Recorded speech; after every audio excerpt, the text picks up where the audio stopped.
Okay, I I didn't promise you this, but I'll deliver on the promise that I didn't even express. Here's my old. We started here with the philosophy cup. Still very useful. What is this a blank of? What is a blank of this? You are here, and the metaphor belief hop right there. And you might ask yourself, why don't you ask yourself at this point, ask yourself this question, what the heck is this good for? And why should I be thinking about this? I got news for you. This is actually one of the kind of books I really enjoy. This is the preparatory book, Kaplan's prep book for the LSAT, the Law School Admission Test. So, if you intend to go to law school, you're going to have to take the LSAT, right?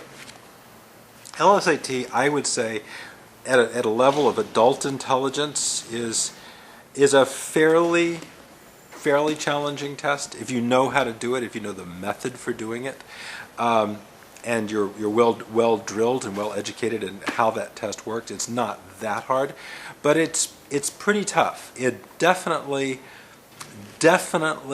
has a parsing power to parse out the people who probably will do well in law school and probably will go on to legal careers, and people who are simply not suited for law school.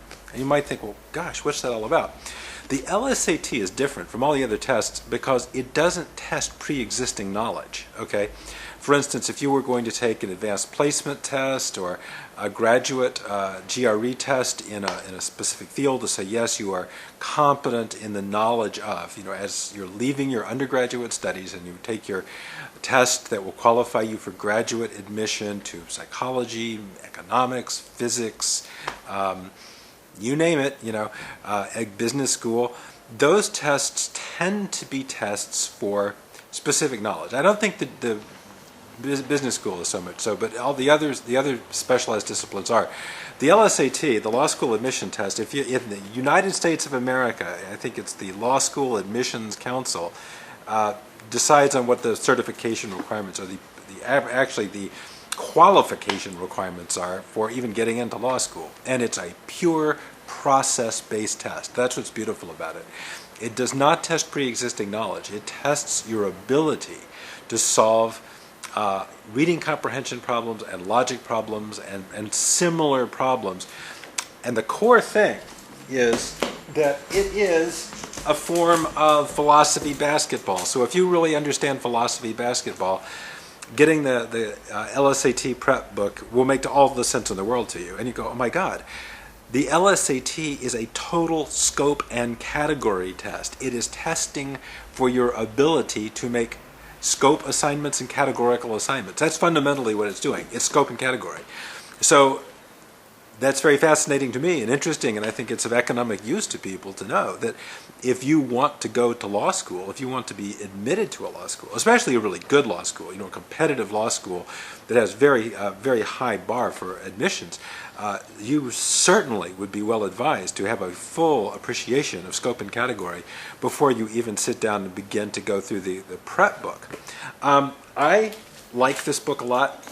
And I recommend it, actually. I totally recommend the Law School Admission Test Prep book, even if you have no intention of going to law school, because you can take a reading comprehension test and see where you're at with that. And what that will quickly tell you is how good your scope and category skills are. And we're talking at the real level, like where are you really at relative to the adult population, as far as, are you really good? Can you just, get those assignments right? You get, choose the right answer in the reading comprehension test, which are very much tests of scope. Okay, scope and category chops. If you got that, you'll do that. So at night, often before I read, I like to read all night long, as much as I can, hours and hours every night.